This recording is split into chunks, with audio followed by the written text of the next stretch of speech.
This is a crystal of psychic awareness, spiritual insight, intuitive power, higher knowledge, seeing beyond the surface. It sharpens inner vision, strengthens dream work, and helps you access the deeper layers of your own consciousness. Welcome to the Crystal Library, a pocket-sized portal into the magical, mysterious, and sometimes misunderstood world of crystals. I'm your host, Ashleigh, and each week I'll guide you as we explore one enchanting stone, its history, lore, healing properties, and one easy way to invite its magic into your everyday life. Whether you're crystal curious or deep into the woo, this is your space to learn, explore, and expand your connection to the mineral realm, one glittering gem at a time. So let's open the library and see which crystal wants to speak today. Hello, my darlings, and welcome back to another episode of the Crystal Library. I just want to say you may hear a little voice in the background, such as that. My son Jasper is insisting on being in the room while I record. So what can I do? As most of you probably know, I have a 3-year-old son, and he is here, and he's hiding behind me on the bed playing Roblox. Yes, my 3-year-old knows how to play Roblox. Don't judge me. Sometimes I just need a moment, and he plays Roblox, so that's where it is. But anyhow, today we are opening the pages to a stone that feels ancient, cosmic, and deeply personal for me. Lapis Lazuli. I want to dedicate this episode to my Aunt Katie. This was my mom's sister. She passed away in 2017, and she was an energy like no other. She was bold, unapologetic, glamorous, and the kind of woman who made the world feel bigger just by walking through it. She gifted me this pendant, which if you're watching on YouTube, you will be able to see. I have this little pendant necklace. It's heart shaped. It's a heart lapis center surrounded by little diamonds.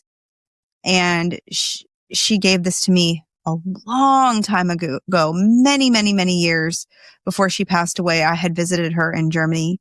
She lived in the US. She lived in Florida. She lived in Germany. She lived in South Africa. She was all over the place, but she did give me some very special pieces of jewelry, and this is one of them. And so every time I wear this necklace, I always think of her. So while today's episode is truly about the crystal itself, you may hear her spirit kind of sparkle through here and there, and she's part of my lapis story. And lapis, if nothing else, is a stone of story, memory, and truth. And I have to tell you guys, the craziest thing happened today. So I was writing this episode and I was thinking about my cousin and my Aunt Katie's son, Chris, and he's a few years younger than me. And I was thinking about him today as I was putting together this episode. And I don't hear from him that often. He lives in Florida. He's very busy with his life and his family and all of the things. But wouldn't you know that today he called me. I missed his call. I was on the afternoon pickup. I missed his call, but I was like, wow, that is so crazy. The cosmic energy must have aligned. He must have known that I was thinking about him today, and that's why he called me. So I sent him a voice memo and was like, whoa, dude, this was crazy that you called me today of all days on a full moon too. Nevertheless, it is a full moon in Gemini as I record this. I'm recording on December 4th. This episode is going to come out on, well, you're maybe listening to it as it releases on December 9th. Okay. So what lapis lazuli is, the mineral makeup. Let's start with the physical stone itself. Okay. So right now in front of me, I have this amazing lapis sphere. Love this piece. I also have a piece of it as a tumbled stone, which is kind of nice to work with. I think that's a great choice. I also have a piece of it in a small carved skull. And then finally, I have a piece of it in this pendulum, a lapis pendulum that also has the tree of life as a little charm above it. lots of different options for lapis to come in. And what I like about lapis is that it makes beautiful jewelry. It's durable. It's not overly expensive. It's a great stone to work with just in general. And the reason I picked it is because it's associated with Sagittarius season, and I'm a Sagittarius. This is my season. Probably one of the reasons why I'm drawn to lapis. So anyway, lapis isn't just one mineral. It's a whole constellation in a single piece. And you can see that when you're looking at the stone, because you can see it's got the blue, it's got the pyrite, the sparkle. And so true lapis lazuli consists of lazurite, which is the deep blue mineral responsible for that iconic ultramarine color. You have calcite, which can create lighter streaks or a veining. So there's like this, like veining, these lines within the sphere here that you can see. And then, of course, the pyrite, which I just did this week's podcast episode about. Pyrite has those gorgeous, like, gold flecks that look like stars scattered across a midnight sky, right? And mica adds a subtle shimmer. And then also you have sodalite, often intergrown within the stone, and it contributes to its variations in blue. Oftentimes, I feel like there have been times when I have gotten a piece of sodalite confused with lapis, but lapis typically has more of a blue color than the sodalite, and sodalite has like these lighter features to it. I don't know. I can't explain it quite right. So lapis is quite literally a collaboration, a crystal choir, rather than just a soloist. It holds multitudes the way certain people do in our lives. That's always been one of the reasons why it's fascinated me. So lapis lazuli has one of the longest and richest histories in the mineral world. It was mined as early as 7,000 years ago in what is now Afghanistan, and quickly became one of the most treasured stones in the ancient civilizations. It was the stone of royalty, priestesses, and the divine. Egyptians saw lapis as a direct connection to the sky gods, a physical piece of the night sky. It symbolized purity, peace, sacred truth, the holy, the eternal. Lapis was carved into scarabs, inlaid into burial masks, placed in tombs to guide souls into the afterlife. And then we have one of my favorite historical tidbits. Cleopatra used lapis lazuli as eyeshadow. She had it ground into a fine powder and wore it around her eyes, not just for beauty, but for power. She believed it would grant her eternal life, spiritual authority, and divine protection. She even had her palace walls inlaid with lapis lazuli.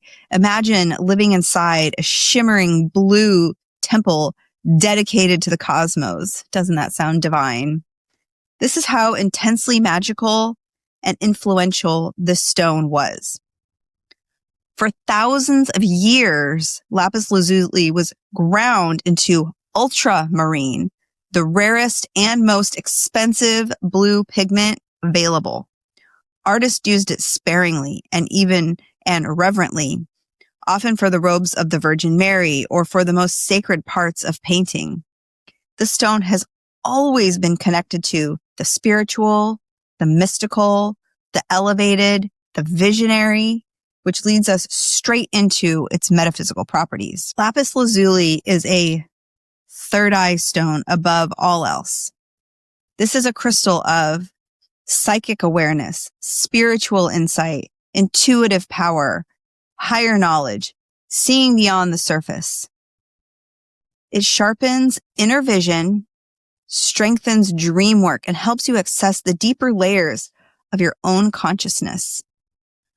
For those who practice divination, such as tarot, scrying, mediumship, or even intuitive journaling, lapis lazuli is a companion that amplifies clarity and inner knowing.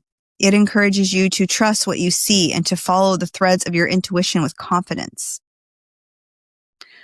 While lapis is traditionally associated with the third eye, I personally feel it in my throat chakra as well, especially when I wear my necklace. And maybe that's just my connection to my aunt, who lived out loud and spoke boldly. That's the frequency in this stone for me. So yes, it can support truthful expression. Yes, it can help you articulate your intuitive insights. But at its core, this is a vision stone, a crystal that opens the inner world. Lapis is often associated with Sagittarius, which makes sense on so many levels. Sagittarius energy is philosophical, truth-seeking, expansive, spiritual, but curious, driven by inner vision and the desire to explore meaning. I mean, if that doesn't describe me to a T, I don't know what does. At least I hope that's what my energy is. Lapis and Sagittarius both ask, what is the deeper truth here? What lies beyond what we can see? They carry the energy of exploration, external and internal. So how do we work with Lapis Lazuli? Some of my favorite ways to work with this stone, you can meditate with it over your third eye to enhance your intuitive clarity. You can hold it before sleep for visionary dreaming. You can use it during divination to deepen your psychic impressions. Wear it on your body, especially near the throat or heart chakra, to carry its wisdom. Journal with it nearby to access deeper truths and insights. If you have a pendulum, you could use it in your divination work with your pendulum. Lapis is a stone that reveals whatever you are ready to understand. It illuminates. But my question to you is, what do you feel when you work with this stone? How do you connect with it? What do you feel? What is the emotion that you get when you hold the stone? What visions do you have when you hold it and you look inside your mind's eye? Because that's how you're truly going to connect with this stone or any stone. You have to have your personal connection to it. If you don't have a personal connection to it, then you will really never know what it means to you. So every time I pick up Lapis Lazuli or when I wear this necklace, I feel that blend of ancient wisdom and personal memory. It reminds me of my aunt's love of beauty. She was quite the fashionista. Her fierce spirit, she was an energy like no other.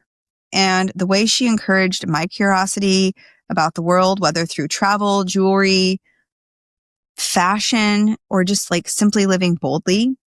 And that's one of the beautiful things about crystals. They hold meaning beyond their geological forms. They become anchors, reminders, connections. Lapis Lazuli is a stone of vision, but it's also a stone of legacy. Thank you. So thank you for joining me in the library today. May your lapis connect you to wisdom, insight, and the courage to see life in its deepest shades of blue. And please share your experiences with this stone. It's truly, truly one of my favorites. And with that, bye. Have a beautiful night or day or morning or whatever time of day it is that you're listening to this episode.